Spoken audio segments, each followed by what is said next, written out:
সুধী দর্শক, বিশ্বের যে যেখানে আছেন, দেখছেন, দেখবেন, সবাইকে সাদর সম্ভাষণ,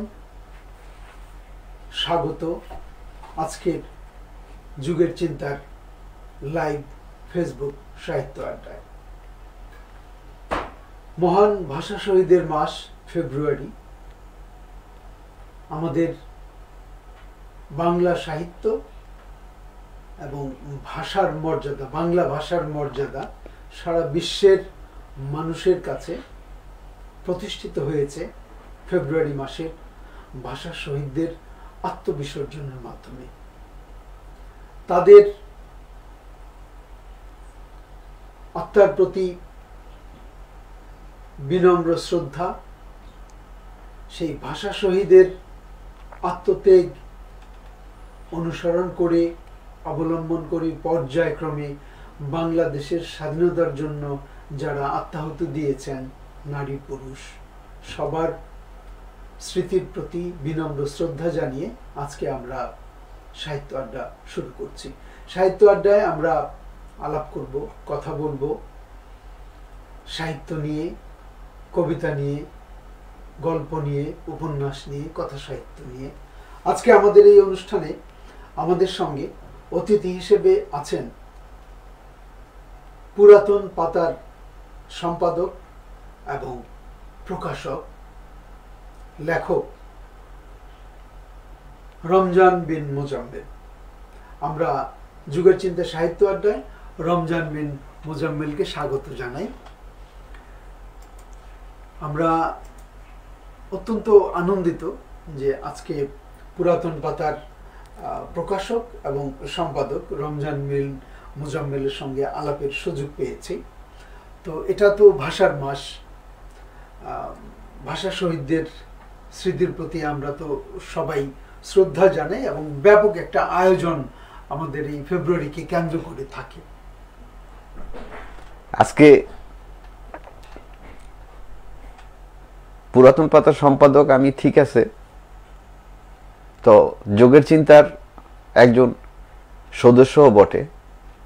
আমি যোগের চিন্তা পরিবারের একজন সদস্য হিসেবে আজকে এখানে নিজেকে প্রথম, এটাই আমার কাছে প্রায়োরিটি পাচ্ছে।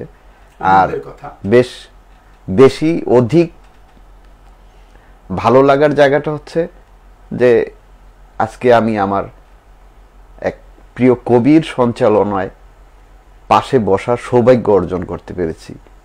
এটা আমার কাছে অধিক বেশি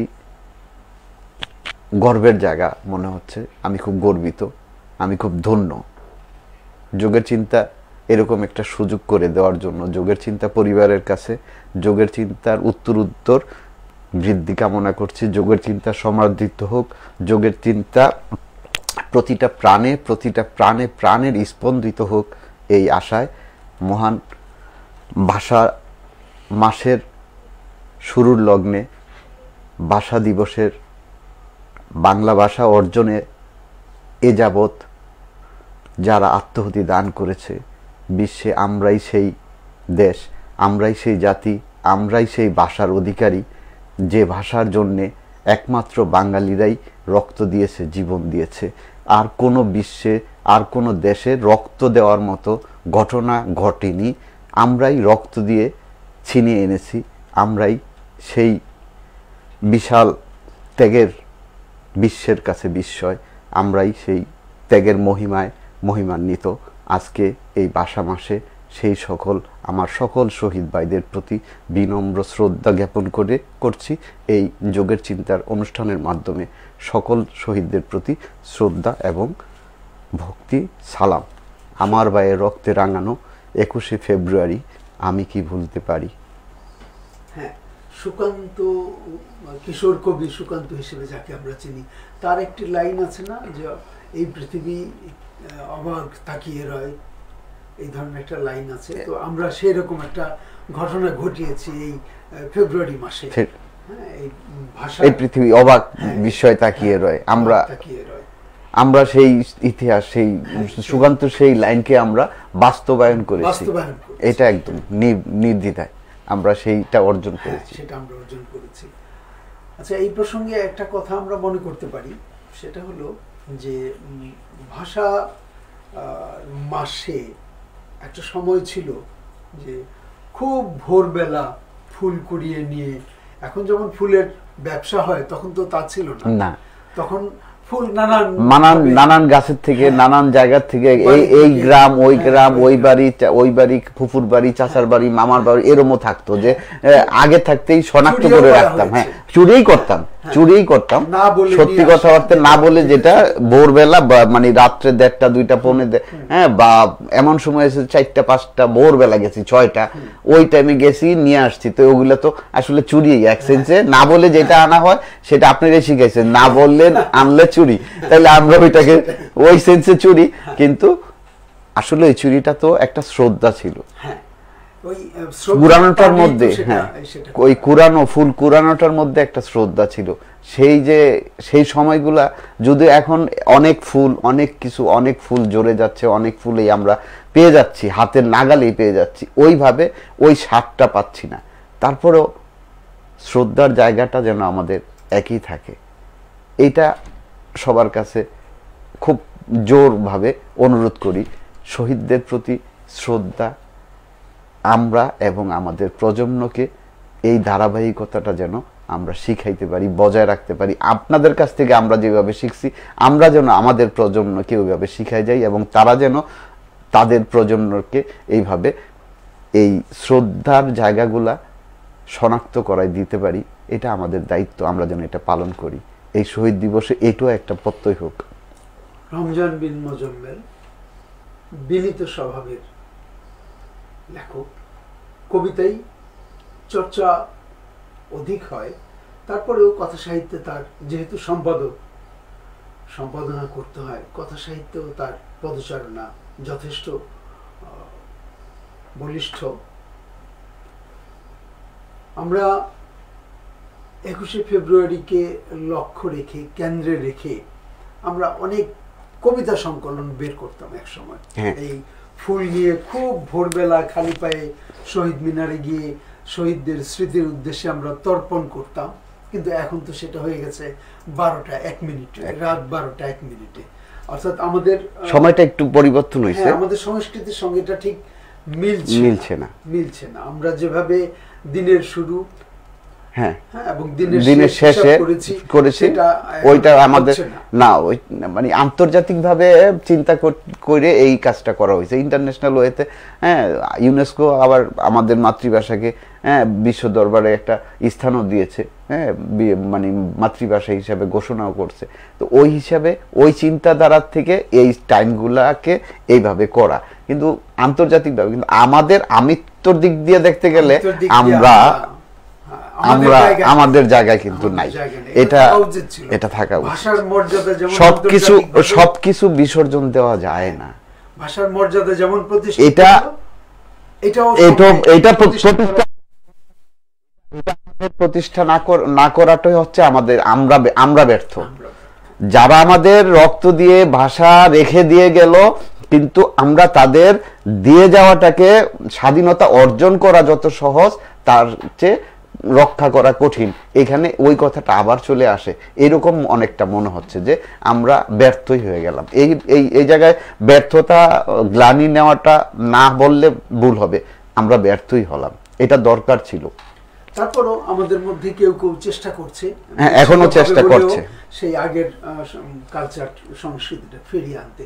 যাই হোক, কবিতা সংকলন হতো অধিক সংখ্যায়, প্রচুর।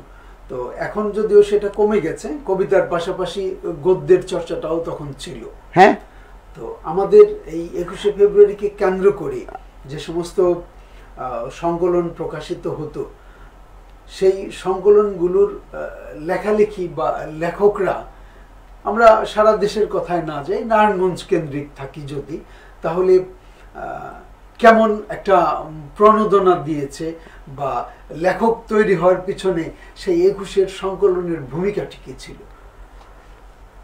হ্যাঁ, একটা সময় তো আমি যখন আমার নিজস্ব মনের কথাই বলতেছি, আমার স্মৃতিচারণই করি। আমি যখন ছোট ছিলাম, লেখালেখি তো খুব ছোট থেকেই করি। আমি যখন ক্লাস 3-তে পড়ি তখন থেকে লেখালেখি করি। তো আমাদের স্কুলে একটা ম্যাগাজিন, 21 উপলক্ষে ম্যাগাজিন হবে। তো স্কুলের ম্যাগাজিন মানে আমার ভিতরে একটা উন্মাদনা। এটা বাড়ি এখন আর বলতে, তখন বললে হয়তো মাইর দূর খাইতাম, এখন তার কেউ মারবে না, এখন বলেই দেই। হ্যাঁ, তখন আমি আপনার ওই স্কুলের বইয়ের পড়া রেখে, মানে ওই যখন আমি দেখে আসছি স্কুলের ভিতরে যে 21 উপলক্ষে স্কুল ম্যাগাজিনে লেখা আহ্বান করছে, তা এবার একটা আমি ক্লাসে স্যাররা এরকম বলছে, আমি ওইটা ওই সময় মনে আমি ক্লাসে উপস্থিত ছিলাম না বা কোন নোট আউট আমি এটা শুনি নাই, কিন্তু আমি যখন নিচে নামিয়া সিঁড়িটা নিচে নামিয়া আসার সময় আমি একটা বোর্ডের ভিতরে, স্কুলের সামনে একটা বোর্ড থাকতো, এখনো আছে।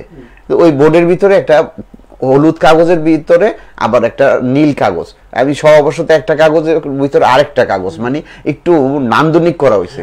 আমার ওই চোখটা ওইখানে যাওয়ার পরে আমি দেখলাম, দেখে আমি ওটা পড়লাম।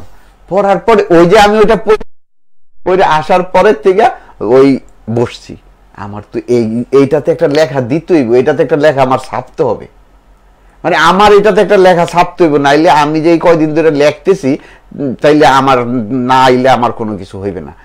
নিজের স্কুলের যদি স্মরণিকা যদি লেখা না আসে তাইলে আমার মানে আত্মতৃপ্তি পাবো না। তো যাই টুকটাক কিছু লিখছি, ওইখানে আমি 21 উপলক্ষে লেখা চিন্তা করতে করতে আমি ওই নিজের বই থুইয়া অন্যান্য বই পড়া শুরু করছি। ওই 3-4 দিন পর্যন্ত স্টাডি করতেছি, খালি এটা সেটা পড়ি, এটা সেটা পড়ি, কি লিখবো, মানে মাথায় এই যে একটা উন্মাদনা। আমি এখনো আমার কাছে মনে হয়, পরে আমি একটা ছোট্ট মানে গল্প লিখে দিছি, সেটা কিন্তু গল্প, কবিতা না, না গল্প। আসলে সব লেখকরাই তো শুরু করে কবিতা দিয়ে, হ্যাঁ, গল্প দিয়ে। খুব কম লেখকই তার লেখক জীবন শুরু করেছে, সেদিক থেকে তুমি তো ব্যতিক্রম মনে হচ্ছে। হ্যাঁ, ওই লেখাটা মানে এখনো মনে আছে আমার, গল্প, সেই লেখাটা গল্প। এবং আমি লেখাটা দিছি, লেখাটা যখন ছাপা হয়েছে মানে আমার মনে হয়েছে যে আমি এটা ত্রিভুবনের ভিতরে সবচেয়ে বড় মহামূল্যবান একটা সম্পদ অর্জন করছি। মানে এত এত মানে মনে যে এত এই ফিলিংস, এত আনন্দ ঝর্ণা ধারা যে বইছে, ওই বহমানটা না এখনো চিরন্তন। এখনো মনে হইলে আমি ওই স্পিরিটটা ওইখান থেকে আবার আদায় করি। মাঝে মাঝে যদি হতাশ হই, আমি ওই জায়গায় ফিরে যাই, তখন আমি ওই স্পিরিটটা মনের ভিতরে আবার নিয়ে আসি, শক্তিটাকে বাড়িয়ে দেয় আমাকে। এখনো জায়গায় যদি আমি মন্থর হই, কখনো গতি হারাই, তাইলে আমাকে গতি আনার জন্য এই স্মৃতিগুলা সত্যিকারে কাজে দেয়। আমি আমার এটা একদম নিজের কথা বললাম, অন্য কারোর কিছু আমাকে কাজে দেয়, এটা আমার জন্য বিরাট অ্যাডভান্টেজ। অন্তত আমি তৈরি হওয়ার পিছনে একটা 21-এর ওই প্রণোদনাটা কাজ করে, বিশাল বিশাল কিছু আমার জন্য। সব লেখকেরই লেখক হয়ে ওঠার পেছনে কোনো না কোনো গল্প থাকে, কোনো না কোনো ঘটনা থাকে, হতে পারে সেটা খুব অকিঞ্চিতকর, খুব ছোট্ট সামান্য, কিন্তু ওই সামান্যই একজন লেখককে অসামান্য হিসেবে তৈরি করে। যাই হোক, আমরা আবার একটু আলাপচারিতায় ফিরি। সম্পাদক হিসেবে কাজ করতে গিয়ে অনেক লেখার সঙ্গে সময় দিতে হয়, অনেক লেখার সঙ্গে পরিচয় ঘটে। তো আমাদের বাংলা সাহিত্যে বিশেষ করে এই সময়ে গল্প, উপন্যাস, কবিতার কথা আমরা এখানে আনছি না, গল্প উপন্যাস নিয়ে আমরা একটু কথা বলতে চাই। কেমন আগের গল্পের সঙ্গে এখনকার গল্প, বা তোমার মতো করে তুমি বলো, কথা সাহিত্যের সামগ্রিক অবস্থাটা তোমার বিবেচনায় কেমন? খুব এটা মানে সমসাময়িক না, সর্বকালের জন্য এই প্রশ্নটা প্রয়োজন। এই এই এই প্রশ্নটা সর্বকালেই প্রয়োজন এবং সর্বকালেই থাকবে, এবং আমিও আশা করি এইটা বজায় থাকুক। এটা মীমাংসা যোগ্য নয়, কিন্তু এটার একটা ব্যক্তিতে যাওয়া যায়, আমরা ওই ব্যক্তিটা যেন ছুঁতে পারি, এটা আমি আশা করি। এক নম্বরে কিভাবে আশা করি, ওইটা যদি বলতে গেলে আমার একটু পিছনে যেতে হয়। পিছনে যেতে গেলে আপনার প্রথম আমরা যখন ঊনবিংশ শতাব্দী কথা সাহিত্যে যখন যখন এর আগে কিন্তু চর্যাপদ থেকে 800 বছর পর্যন্ত কবিতা চলছে, কবিতাই ছিল, শাসনটা কবিতাই করছে। তার মানে কবিতা 800 বছর শাসন করার পরে আপনার ঈশ্বরচন্দ্র বিশ্বাস, বঙ্কিম টঙ্গী ওনারা যখন গদ্যটাকে নির্বাচন করলো, ওনাদের নির্বাচন করার কারণ আছে নিশ্চয়ই। ওনারা কবিতা তো 800 বছর চলছে, ওনারা তো ওইটাও দেখতেছে, তো চলমান তারা রেখে নতুন একটা ধারা তারা সৃষ্টি করতে যাচ্ছে, নিশ্চয়ই প্রয়োজনীয়তা ছিল, অনুভব করছে। এটা আমি বোধ করছি যে তারা একটা প্রয়োজনীয়তা অনুভব কইরা তারা কি করছে, গদ্যে তারা পদার্পণ করছে, এবং তারা পদার্পণ করছে এই উদ্দেশ্যে আন্দোলনের মুখ নিয়া। তারা আন্দোলনের মুখে কিন্তু তারা গদ্যে পদার্পণ করছে, এবং তারা কিন্তু মানুষের কাছে গেছে। ওই আন্দোলন যদি প্রয়োজনীয়তা না হতো, আন্দোলনের দরকার না হতো, হয়তো আমাদের গদ্যটা আরো দেরিতে আসতো, অনুমান করা যায়। রাইট, একদম ভাই। আমি এটা এত সুন্দর করে বলতে পারলাম না, কিন্তু আমার মনে হয়েছে যে ওইটা মানে তারা গদ্যটারে তৈরি করছে মানুষের কাছে যাওয়া যায়। তারা ভাবছে কবিতাতে মানুষের কাছে যাওয়া যাচ্ছে না, গদ্যে মানুষের কাছে খুব তাড়াতাড়ি যাওয়া, মানুষের কাছে পৌঁছানো যাবে। এইটা হচ্ছে তাদের টার্গেট ছিল, যে মানুষের কাছে পৌঁছানো। মানুষের কাছে কি আমরা আদৌ সেই থেকে এই পর্যন্ত, আগে আমার গদ্যের কথা যদি বলতে যাই, এই পর্যন্ত আমাদের মধ্যে অনেকেই বেশ রবীন্দ্রনাথ থেকে এই যাবত গদ্য সবাই ভালো ভালো ভালো গদ্য আছে, ভালো ভালো গল্প আছে, ভালো ভালো গল্প হয়েছে, বেশ আন্দোলনমুখী। এই বিভিন্ন আন্দোলনে বিভিন্ন গল্পের বিভিন্ন ভূমিকাও আমরা আলোচনায় করতে পারি, দীর্ঘ আলোচনা করতে পারি। এরকম অনেক ভূমিকা আছে গল্পের, হ্যাঁ, যে এই আন্দোলনে এই গল্পের এই কথাটা এমুক জায়গায় গেছে, এইগুলা নিয়ে একদিনকে যদি আলোচনা করা যায় গল্পের। আমাদের তো ওই যে তুমি যেমন বললে যে গদ্যটা তারা নতুন ভাবে আবিষ্কার করেছেন বা প্রচলন, হ্যাঁ, গল্পেও কিন্তু রবীন্দ্রনাথের আগে আমাদের কোনো গল্প ছিল না। রবীন্দ্রনাথই ছোট গল্প যেটা আমরা জানি। হ্যাঁ, আপনি দেখেন মাস্টার মশাই, তারপরে আমার কাছে মধ্যবর্তিনী, তারপরে ওই যে পাগলা কি যেন আছে না, ওই গল্পটার নাম কি? আচ্ছা, রবীন্দ্রনাথের অনেক গল্প আছে, এবং সব গল্পের মধ্যেই বিশেষ কিছু আছে। তারপরে আমাদের এইখানে মনে করেন শওকত ওসমান, আখতারুজ্জামান ইলিয়াস, হ্যাঁ, এদের গল্পগুলো আপনি এখনো পর্যন্ত, গল্প উপন্যাসগুলো এখনো পর্যন্ত কিন্তু তাদেরকে অতিক্রম খুব আমি এখনো পাচ্ছি না। যদিও আমার কাছে এরপরে ভালো লাগার মতো জায়গাগুলো আরো লেখকদের জায়গা তৈরি হয়েছে, যাদের লেখা আমার আরো ভালো লাগছে, আরো গল্প আরো ভালো হচ্ছে, ভালো হোক। কিন্তু হ্যাঁ হ্যাঁ, নিঃসন্দেহে আবুল কালাম শামসুদ্দিন পথ জানা নেই, এগুলো তো পাঠ্য ছিল। হ্যাঁ, পাঠ্য ছিল।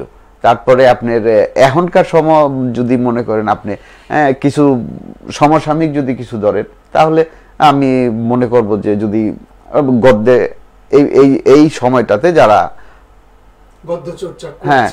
গদ্য চর্চা করছেন, যে আমরা সদ্যপ্রয়াত হাসান আজিজুল হক, হ্যাঁ, স্যারকে আমি খুব মিস করি।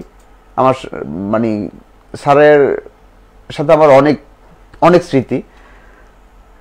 এই মুহূর্তে আপনার আজকে আপনি অনেক কিছু আমার মানে আমাকে অনেক জায়গায় অনেক কিছু মনে করায় দিয়ে, এই জন্য সত্যি ভাই আপনাকে আমি কুর্নিশ জানাই।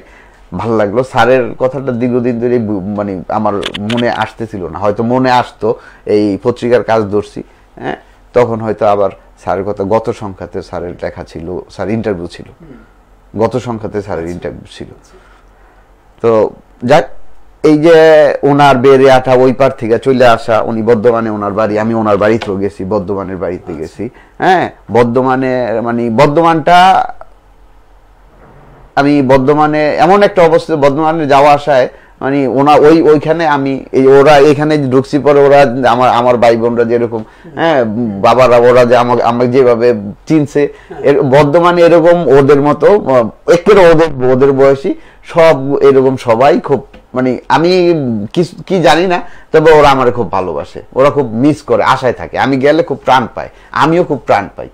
তো হাসান আইজুল হকের বাড়ি, তারপরে আমাদের শিল্প সংস্কৃতি আর রাজনীতি একই অঙ্গের ওই সেন্সে বলা যায়। আমাদের কাদের সিদ্দিকীও ওইখানে একটা বাড়ি করছে, ওইখানে তার বাড়ি তো আমি গেছি, দেখছি, মানে ওইখানে যাই গেছি দেখা তো সহবশত নিজের এলাকার মানুষের বাড়ি দেখতে মন চায়, দেখছি, গেছি। তো স্যারের লেখা, তারপরে শেরিনাপা তো আছে, হ্যাঁ, অলমোস্ট শেরিনাপাকে আমরা পুরাতন পাতার গুণীজন পদকগত আগেরটা শেরিনাপা কথা সাহিত্যে শেরিনাপাই ছিলেন। তো যদিও এর চেয়ে অনেক অনেক অনেক অনেক অনেক অনেক আমরা তাকে আরো অনেক দিন দীর্ঘায়ু হোক, তার অনেক কাজ আমাদের ভালো লাগছে, ভালো লাগা অনেক কাজ হয়তো তার মধ্যে আমরা আরো কিছু পাবো আশা করি। এরপরে যদি আসেন তাহলে জাকির তালুকদার, সাগর ইমতিয়াজ, এদের একটা ধারাবাহিকতা ছিল। যদি সাগর ইমতিয়াজ এখন লিখতেছে না, কিন্তু জাকির তালুকদারের লেখাটা ধারাবাহিক হচ্ছে। আমরা চাই জাকির তালুকদার আরো লেখুক, আরো ভালো হোক।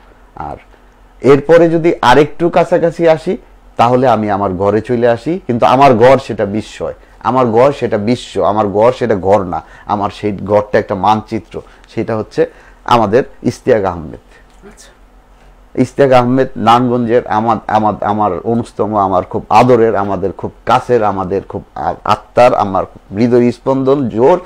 এখন দুই বাংলাতেই ও সমাদৃত, যার এক একটা এই মেলাতে যখন ওর একটা বই বের হয়েছে, এই মেলাতে যখন মেলা চলাকালীন সময়ে ওর প্রতিটা বইয়ের 5টা 6টা এডিশন করতে হয়। সেই ছেলেটা আমাদের নারায়ণগঞ্জের, এবং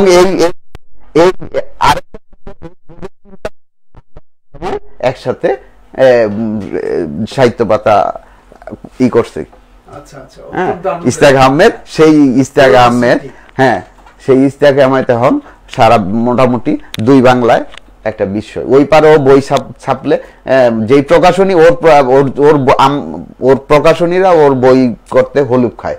তারপরে আমাদের রাকিবুল রকি আছে, এইবার মেলাতেও 7টা বই আসছে। হ্যাঁ, তো এগুলো আমাদের, আমি মনে করি আমাদের অহংকার। ওরা আমাদের অহংকার।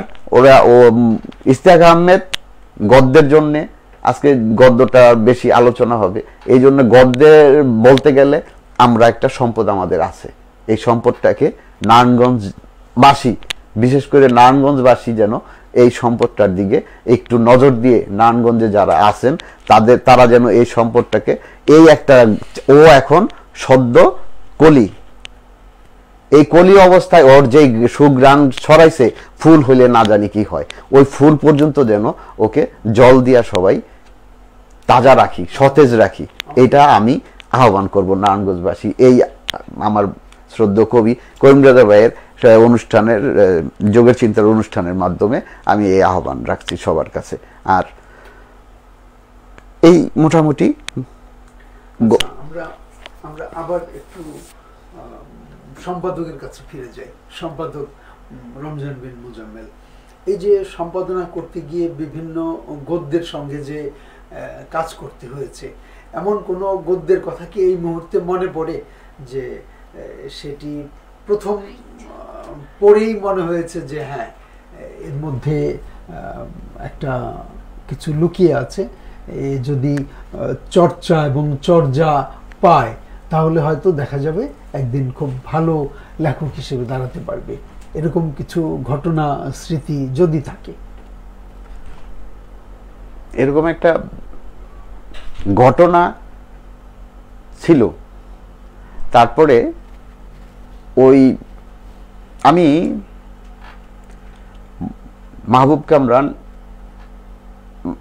মনে পড়লো মাহবুব কামরান বাইরে, হ্যাঁ, আমাদের নারায়ণগঞ্জের প্রয়াত চিত্রশিল্পী, কবি, সংগঠক, আমাদের অত্যন্ত শ্রদ্ধাভাজন ব্যক্তি, বীর মুক্তিযোদ্ধা মাহবুব কামরান ভাইকে স্মরণে পড়লো।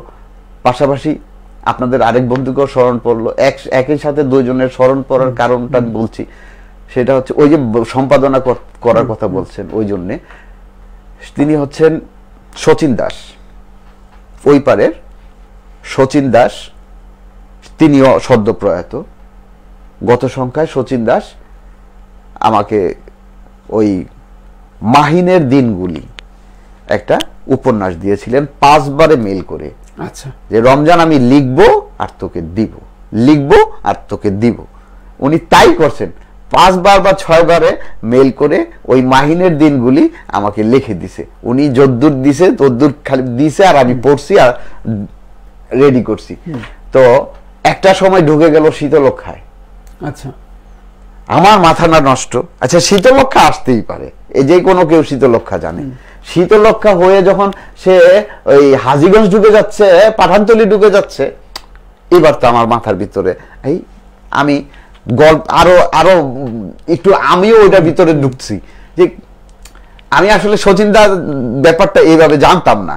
শচীনদার ঘটনাটা আমি ওই গল্পের ঢুকতেছি, পাঠানতলি বলতেছে কিভাবে, হাজীগঞ্জ বলতেছে কিভাবে, সে এখানকার সন্তান না হলে তো এটা বলা সম্ভব না। তখন আমি এই এত মানে এই যে উদ্ধারণ করতে আমার, যে আমি আইডেন্টিফাই করতে পারতেছি, তাইলে এই ঘটনাটা পরে আমার নারায়ণগঞ্জ, দেবগ, আমার চুনকা পাঠাগার ও এইসব আবি যাবি অনেক কিছু, হ্যাঁ, মাহিনের দিনগুলিতে আমি পাইলাম। পরে শচীনদাকে চিন্তা মানে আমি কইলাম মাহিনটা তো আপনি, এটা আমি ক্লিয়ার হয়েছি। হ্যাঁ, তুই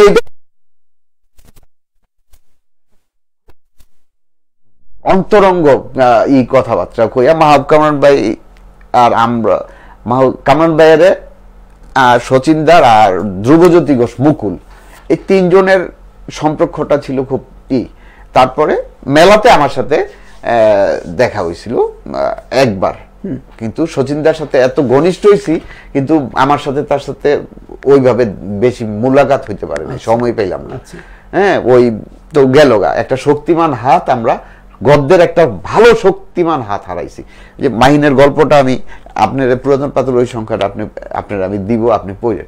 এটা আমরা নারায়ণগঞ্জের জন্য যে শচীন দাস শীতলক্ষা নিয়া, হ্যাঁ, দ্য রিভার ইয়ে কি ভদ্রমহিলা লিখছিল যে উনি শীতলক্ষা নিয়ে 3-4 জন যেই বড় ইসের মধ্যে আমি মনে করি শচীন দাস একজন, যে শীতলক্ষা নিয়া লেখছে। শীতলক্ষা নিয়া যেই বড় কয়েকটা লেখার ভিতরে এই মাহিনের দিনগুলিও একটা ইম্পর্টেন্ট লেখা। রকির একটা লেখাতে শচীন দাসের নাম আনছে, এই লেখার থেকেই রকি আনছে শচীন দাসের নামটা। তো সম্পাদনা করতে গিয়ে এই ধরনের অভিজ্ঞতা খুব বেশ আসছে। আর একটা ছেলে আমার সম্পাদনায় ওর লেখা মনে হয় ছাপছে, ও এখন ভারত বিচিত্রা সম্পাদক।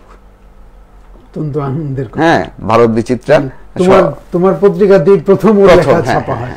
অর্থাৎ তুমি ওই বলা যায় যে আমাদের তো কিছু সম্পাদক ছিলেন আমাদের বাংলা সাহিত্যে যারা লেখক তৈরি করেছেন। আমাদের এই বাংলাদেশের এখানে আছে আহসান হাবিব, কবি আহসান হাবিব, তারপরে আব্দুল্লাহ আবু সাইদ, তারপরে আছেন আনোয়ার আহমদ লিটল মেঘের যিনি ছিলেন, তারপরে হাসান হাফিজুর রহমান, সন্ধানীর শাহাবুদ্দিন আহমেদ, হ্যাঁ, ওপার বাংলায় আছেন অনেকেই এরকম। যাই হোক, তুমিও আশা করছি যে আরো ভালো করবে সামনে। আমাদের আরেকজন কথাশিল্পী বা গদ্য নিয়ে বেশ চর্চা করতেন, কয়েক বছর আগে মারা গেছেন, আমাদের বন্ধু ওয়াহিদ রেজা। হ্যাঁ, বলবো আমি। হ্যাঁ, ওয়াহিদ ভাইয়ের কথাটা মানে আসতো।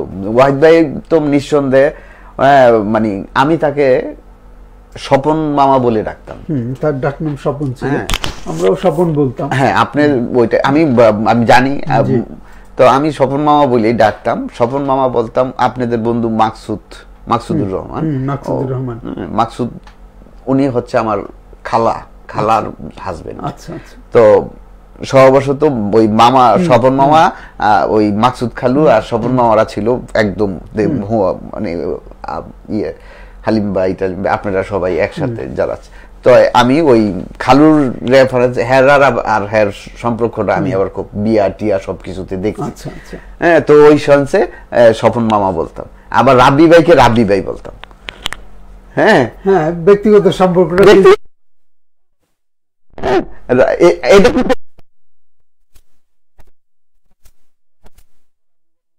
কোনো কারণে কোনো কিছুতে বলি, হ্যাঁ, যে ভাই, আর স্বপন মামারে মামাই কইতাম একসাথে। তো ওনার যে কোনো ড্যাফোডিল, তো মনে করেন আপনাদের আমি মনে করি আমাদের নারায়ণগঞ্জে একটা শক্তিমান কাগজ ছিল ড্যাফোডিল। হ্যাঁ, অনেক লেখক আপনারা সৃষ্টি করছেন, আমরা ড্যাফোডিলে যখন লিখতে পারছি তখন খুব গর্বিত মনে করছি যে এখন অনেক এটা আমরা ইস্তিয়াক আমরা সবাই তখন ড্যাফোডিলে লিখতে পারলে, আমাদের লেখা ছাপলে তখন খুব আমি যাইতাম, ইস্তিয়াক যেত, আমরা অনেকেই, হ্যাঁ, স্বপন মামার এনে গিয়া, হ্যাঁ, ওই মামাও ডাকলে একসাথে। তারপরে শীতলক্ষা পত্রিকা দিবু ভাই দিত, ভাই মনে তখন দেশে না, ইয়েরে ওয়াহিদ বাইরে, ওয়াহিদ রাজা শীতলক্ষা পত্রিকার ওই ঈদ সংখ্যাটা করতে দায়িত্ব দিত। আচ্ছা, তো উনি আবার এরা খুব স্বাচ্ছন্দ্যে গ্রহণ করত। এই গ্রহণ করার পরে আমাদের ডাকতো, এইবার কেমনে কি করো। তারপরে প্রকৃতি নামে একটা নারায়ণগঞ্জে দুইটা পত্রিকাই মানে পাক্ষিক ডিক্লারেশন, একটা হচ্ছে পুরাতন পাতা আর একটা হচ্ছে প্রকৃতি। তো ওই প্রকৃতির ঈদ সংখ্যারও মাঝে মাঝে, হ্যাঁ, ওয়াহিদ রাজা ওইটাও উনি নিত, উনি আসলে এগুলা নিত কেন, আমরা যেন একটু সুযোগ পাই, আমরা যেন একটা জায়গায় কাজ করতে পারি, একটা জায়গায় ঢুকতে পারি। তো এই যে ব্যাপারগুলা না, এই জিনিসগুলা খুব কম, এখন এটা কমে গেছে। আসলে এটা খুব লাভজনক। অনেক দিন পরে এখন আপনি অনুষ্ঠানের সঞ্চালক এই হিসাবে আমি অনেক কিছু আপনার কাছে মানে অনেক কিছু আমার আমি বলতে পারতেছি না যে সঞ্চালক হিসাবে ওই কথাগুলো যায় না, কিন্তু আমার ভাই হিসাবে, আমার প্রিয় কবি হিসাবে আমার অনেকগুলো কথা আপনার ওই জায়গাতে যায়। যেমন আপনি ফিরে আসার পরের থেকে আমরা একটু প্রাণ মনে হয় পাচ্ছি, এটা আমি না, শুধু আমি বলি নাই, আমরা মনে হয় একটা প্রাণ পাচ্ছি। এটা সবার মধ্যে মনে হয় এটা তোমাদের মানে ভালোবাসা থেকে অতি উচ্চাসা না, এটা না, সবকিছু তো ভালোবাসাই জন্ম হয়, ভালোবাসা ছাড়া তো কিছু জন্ম হওয়ার নয়। একমাত্র ভালোবাসাই পারে কিছু সৃষ্টি করতে, অন্য কোনো কিছু সবকিছুই পারে ধ্বংস করতে, একমাত্র ভালোবাসাই পারে সৃষ্টি করতে। তাইলে ওই ভালোবাসার জায়গাটা থেকেই তো আমরা আপনাকে পাইছি, গ্রামটা তো ওইখান থেকে আসছে, বাতাসটা গায়ে ওইখান থেকেই লাগছে, এটাও সত্য কথা। আপনি যেটা বলছেন, আপনি সইরা যাওয়ার জন্য বলেন আর যেই কারণে বলেন, আমি অকপটেই বলতে পারি যে আমাদের মধ্যে একটা হাওয়া লাগছে। আবার মনে হয় কোনো ওই আপনারাই বন্ধু, আপনাদের কোয়ালিটিতে আপনাদের মিল থাকবেই এরকম। আমরা এই অনুষ্ঠানের মাধ্যমে আপনারেও এবং বাবলা ভাই আমাদের মধ্যে সবসময় আছে। বাবলা ভাইরও বাবলা ভাই আমার ভাই, তারপর আমাদের জামাই। হ্যাঁ, নিঃসন্দেহে বাবলা ভাই খুব ভালো একজন, ভালো মানের মানুষ, চেষ্টা করছেন সহযোগিতা দেওয়ার। আমি বাবলা ভাইয়ের মানে এই সেন্সটা খুব তীক্ষ্ণ, উনি সবাইরে একটা ইউনিটিতে বাড়ায় রাখতে চায়। ওনার যে উদ্দীপনার জিনিসটা, যে ওনার উর্বরতা, ওনার মধ্যে একটা উর্বরতা আছে যে আমার মতো সবাই তোমরা উর্বর হও।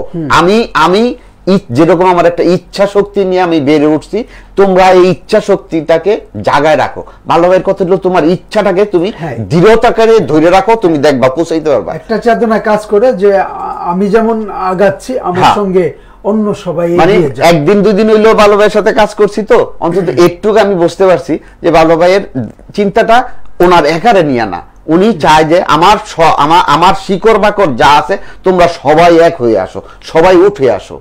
এটা বাবলা ভাইয়ের মনে একটা খুব স্লোগান, উনি এটাতে খুব শান্তি পায়। এই জিনিসটা আমি পাইছি, তো করতে পারি না, কি করতে পারছি না করতে পারছি সেটা আমাদের ব্যর্থতা, কিন্তু ওনার এই মন মানসিকতাটাকে আমি খুব অ্যাপ্রিসিয়েট করি, আমার খুব শ্রদ্ধা করি। ওই জায়গাটার থেকে আপনারও আমরা এইখানে দাঁড়ায়, যেমন বাবলা ভাইয়েরটা আপনারটা আমরা এইভাবেই অকপটেই বলি, অনুষ্ঠানের মাধ্যমে বললাম। ধন্যবাদ। রমজান বিন মোজাম্মেল, এটা তুমি বা তোমাদের অত্যন্ত উদার মানসিকতা, উদার মানসিকতাকে আমি শ্রদ্ধা জানাই।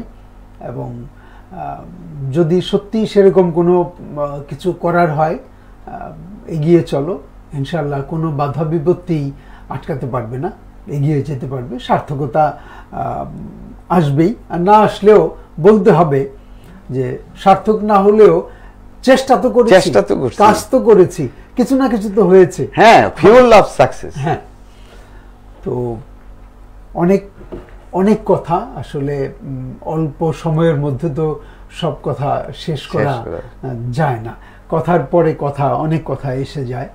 তো আমরা যদি এই কথা সাহিত্যের অগ্রগতির কথা বিবেচনা করি, তাহলে আমরা দেখি তুমি যেখান থেকে শুরু করেছিলে, সেই যে ঈশ্বরচন্দ্র বিদ্যাসাগর, রাজা রামমোহন রায়, তারা শুরু করলেন, তারপরে সেটা ধারাবাহিকতা ধরে আস্তে আস্তে রবীন্দ্রনাথ হয়ে, শরৎচন্দ্র হয়ে, আখতারুজ্জামান ইলিয়াস, সৈয়দ ওয়ালিউল্লাহ, সৈয়দ শামসুল হক, আল মাহমুদ, শওকত ওসমান, এই ধরে এই যে জাকির তালুকদার, তারপরে আমাদের নারায়ণগঞ্জ পর্যন্ত ইশতিয়াক আহমেদ, রাকিবুল রকি পর্যন্ত আমরা দেখলাম। তো একটা প্রশ্ন আমার মধ্যে জাগে মাঝে মাঝে, আমরা যখন পল্লব সাহিত্য চক্রের নিয়মিত সাহিত্য সভাগুলোতে উপস্থিত হতাম, তখন সেই সময়ে আমাদের মতোই নবীন, আমাদের চেয়ে একটু এগিয়ে, যেহেতু রাজধানী ঢাকায় তারা চর্চা করতেন বা থাকতেন, এখন তারা জাতীয়ভাবে প্রতিষ্ঠিত, এমন অনেকেই আসতেন।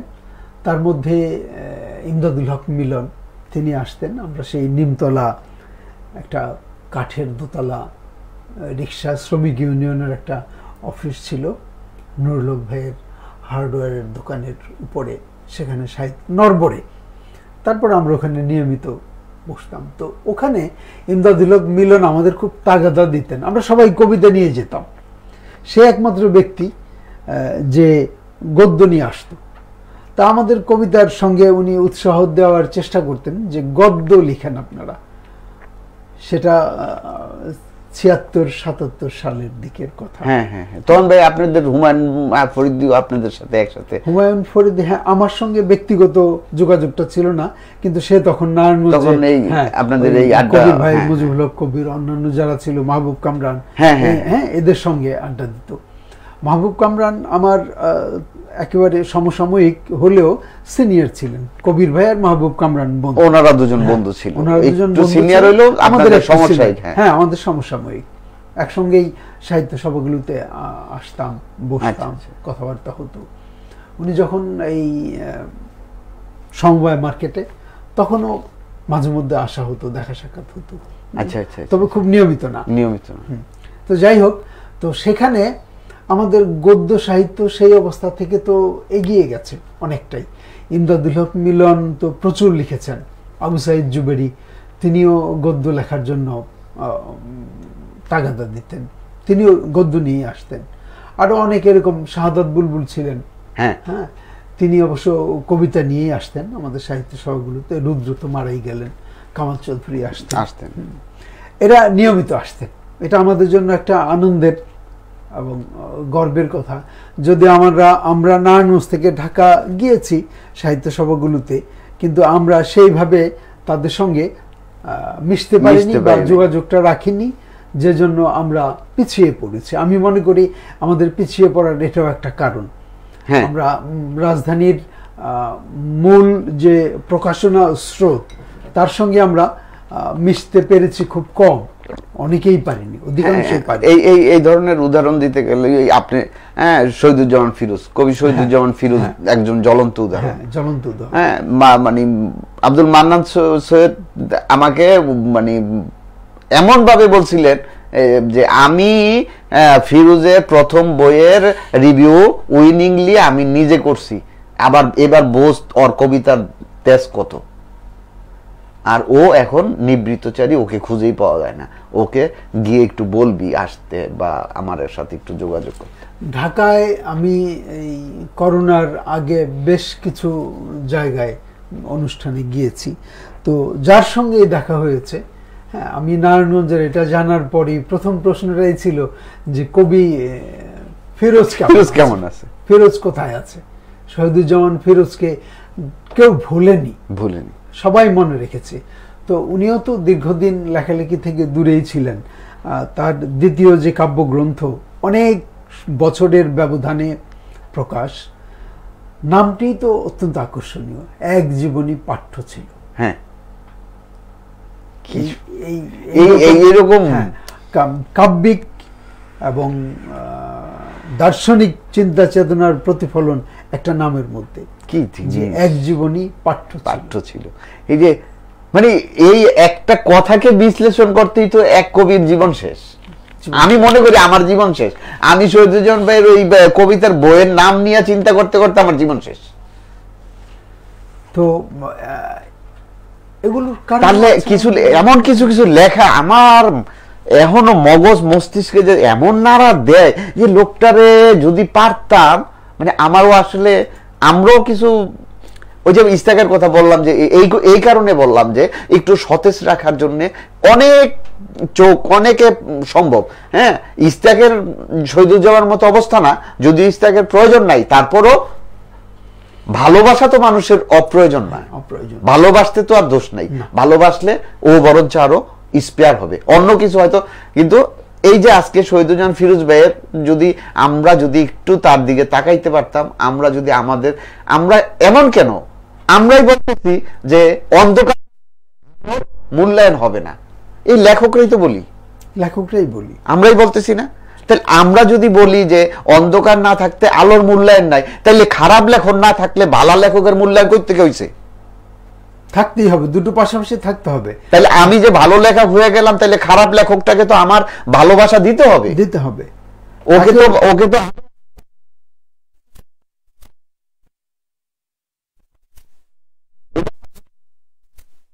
বাস্তব কথা, খুব বাস্তব কথা যে ওরা আমি জিরো, তাইলে আমার ভালো আজকে ও খারাপ হাসি দিতেই তো আমি ভালো, আমার চেষ্টা থাকবে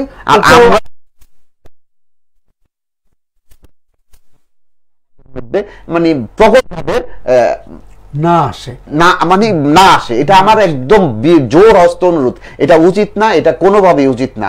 সবার আগে লেখক হওয়ার সবার আমার মাকে ভালোবাসবো, আমি আমার সমাজকে ভালোবাসবো, সর্বোপরি আমি একজন মানুষ হব।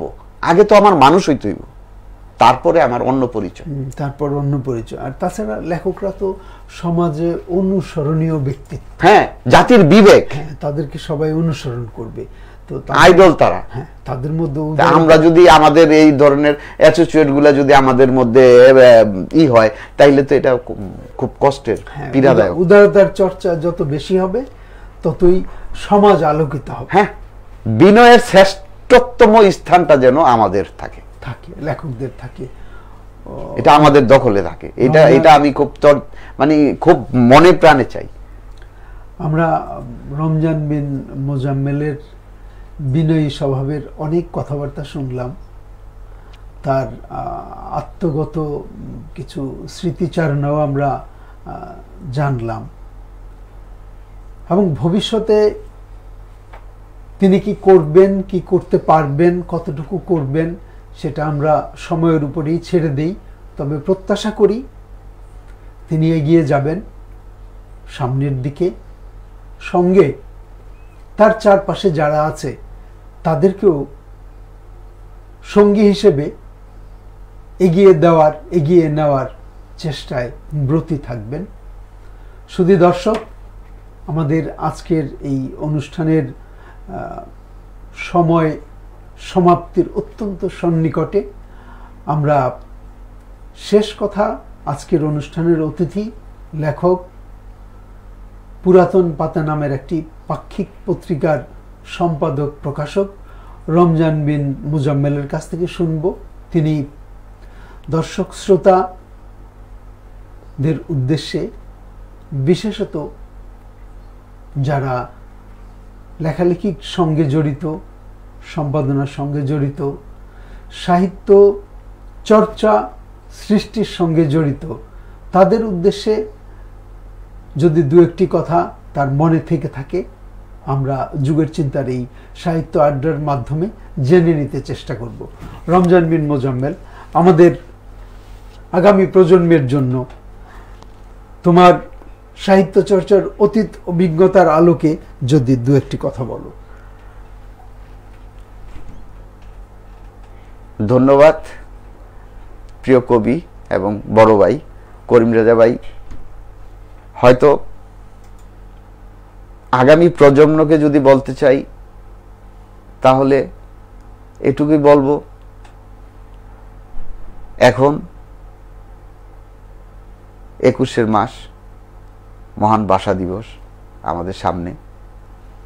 1 মাস ব্যাপী বাংলা একাডেমি আয়োজন করছে বই মেলা। বই যার কোনো বিকল্প আর কোনো শব্দই নেই, বইয়ের কোনো বিকল্প হতে পারে না। জ্ঞান আহরণের সর্বোৎকৃষ্টতম একমাত্র হাতিয়ারটাই হচ্ছে বই। আপনি যদি নিজেকে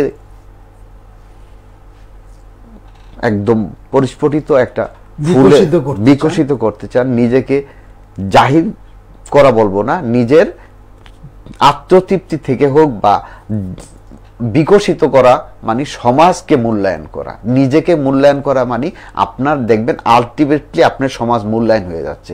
আর সেই ক্ষেত্রে বইয়ের কোনো বিকল্প নাই। তাই সকল মানে আমার পরবর্তী প্রজন্মকে বলবো, বইয়ের কাছে থাকুন। মেলাও হচ্ছে, মেলায় আসুন, বই পড়ুন। এটাও আমি একটা আহ্বানও করছি, অনুরোধ করছি, নিবেদন করছি, বিনয়ের সাথে বলছি, মেলায় আসুন, বই পড়ুন। বইয়ের থেকে কেউ দূরে যাবেন না, এটা আমি খুব জোরভাবে অনুরোধ করছি, জোর হস্তে অনুরোধ করছি। আমি লেখক হিসাবে না, আমি একদম একদম নিমিত্ত, একজন আপনাদের চেয়েও নিমিত্ত একটা পাঠক হিসেবে বলছি। এটা আমার নিজের যা নিজের দিয়া উপলব্ধি থেকে বলছি, নিজের জায়গাটার থেকে বলছি যে বইটা পড়ুন, বইকে ছাড়বেন না, বইটাকে শক্ত করে ধরুন।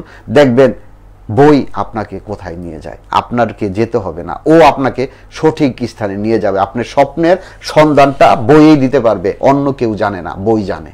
বইয়ের কাছে থাকুন, এটা নতুন প্রজন্মের কাছে আমার বিনয়ের সাথে অনুরোধ। আর এই অনুষ্ঠানে আজকে আমি এই ধরনের, আমি সচরাচর বলার মানুষ না, টুকটুক করে লিখতে পারি, একটুকুই বলতে পারি না। যদ্দূর লিখতে পারি তার চেয়ে খারাপ তার চেয়ে অধিক খারাপ বলতে পারি, বলা আমার পক্ষে সম্ভব না। তারপরেও আমি একটু মেন্টালিভাবে ডিটাচ, অন্য একটা ব্যাপারে আমি ওই পার থেকে এই পারে আসছি, বাসায়ও যেতে পারি নাই, বাইরের এটা আমি বলা সম্ভব না, তাও বইলা দিলাম। পরবর্তীতে হয়তো কখনো কোনো অন্য কোনো টপিকসে একটু মন খোলা, প্রাণ খোলা একটা আড্ডা হবে এই আশা করি। এবং যুগের চিন্তা পরিবারের আবার আমিও এই পরিবারের সদস্য, তারপরেও আমি অনুপস্থিত। এই কারণে যারা আছেন, আমি যুগের চিন্তা অফিসের ভিতরে ঢুকলাম অনেক দিন পরে, আজকে আমার খুব ভাল লাগলো। অফিসটাও অনেক সুন্দর, স্বচ্ছ হয়েছে, অনেক গুছানো হয়েছে, অনেক ভালো লাগছে। হ্যাঁ, আমার কাছে মনে হয়েছে আমি খুব প্রাউড, সত্যি কথা।